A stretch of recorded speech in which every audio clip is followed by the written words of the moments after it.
Et ainsi, maintenant, nous en sommes rendus au paragraphe numéro 6, avant la partie 1, qui concerne la façon d'enseigner l'écriture sainte. Donc il est intitulé Comment enseigner l'écriture sainte.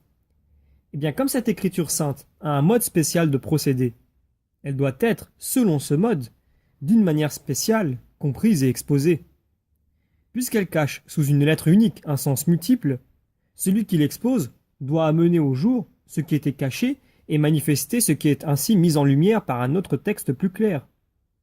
Ainsi, si j'exposais ce verset de psaume, prends armure et bouclier et te lève à mon aide.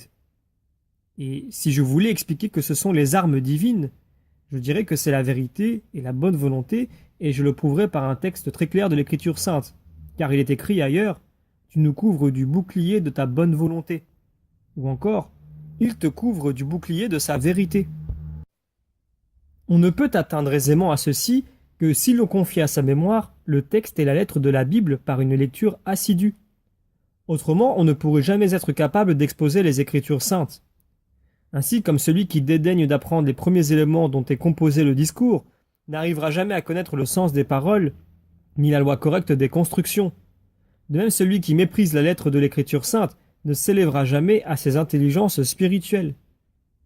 Celui qui expose l'Écriture sainte doit savoir que l'allégorie n'est pas requise partout et que tous les textes ne sont pas à exposer mystiquement.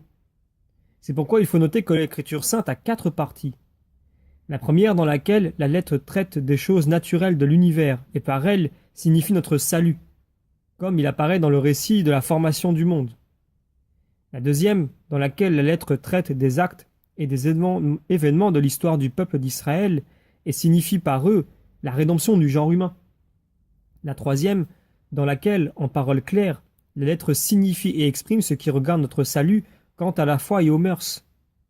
La quatrième dans laquelle la lettre annonce le mystère de notre salut, partie en paroles claires, partie en paroles énigmatiques et obscures. C'est pourquoi l'écriture sainte ne peut, dans ces différents passages, être l'objet d'une exposition uniforme. Celui qui expose doit diriger son exposition de l'écriture sainte selon une triple règle qui peut être tirée des paroles du bienheureux Augustin dans son livre De Doctrina Christiania.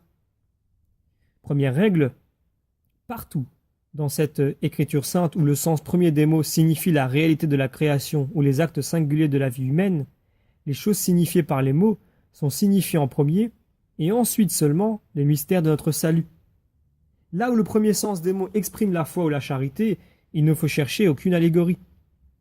Deuxième règle, là où les mots de cette écriture sainte signifient la réalité de la création ou la vie du peuple d'Israël, on peut chercher dans un autre texte de l'écriture sainte ce que chaque chose signifie et ensuite tirer son sens par les mots signifiant clairement la vérité de la foi ou l'honnêteté des mœurs.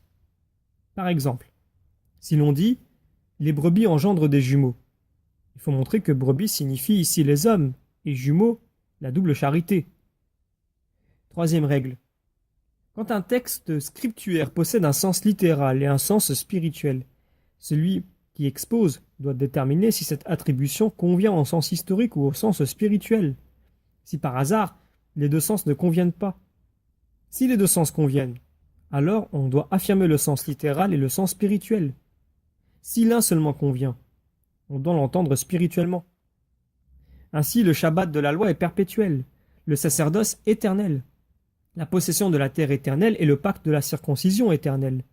Tout ceci est à entendre dans un sens spirituel. Pour pénétrer, en scrutant et en exposant avec sûreté la forêt des saintes écritures, il faut tout d'abord connaître la vérité de cette sainte écriture sainte, par des paroles explicites, c'est-à-dire observer comment l'écriture sainte décrit l'origine, le développement et la consommation des deux corps qui s'affrontent en s'opposant.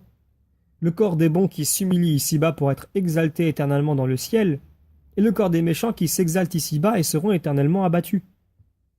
Ainsi, l'écriture sainte traite de l'univers entier quant au sommet et au fond, quant au premier et au dernier, et quant au déroulement intermédiaire, sous la forme d'une croix intelligible dans laquelle on peut décrire, et en un certain sens, voir par la lumière de l'esprit, toute la création universelle. Pour la comprendre, il faut connaître le principe des choses. Dieu, leur création, leur chute, la rédemption par le sang de Jésus-Christ, la réformation par la grâce, la guérison par les sacrements et enfin la rétribution par la peine et la gloire éternelle. Mais cette doctrine est transmise d'une manière si diffuse, tant dans les écrits des saints que dans ceux des docteurs, qu'elle ne peut être vue et entendue durant longtemps, et les jeunes théologiens prennent fréquemment en dégoût l'écriture sainte elle-même, comme incertaine et désordonnée, comme une forêt obscure. Prier par des confrères de dire avec notre pauvre petite science quelque chose de bref, dans une somme sur la vérité de la théologie, et cédant à leur prière, j'ai consenti à écrire un bref traité, donc le Breviloquium, dans lequel j'ai traité brièvement, non pas toutes les vérités à croire, mais seulement les plus utiles, y ajoutant quelques explications selon les circonstances.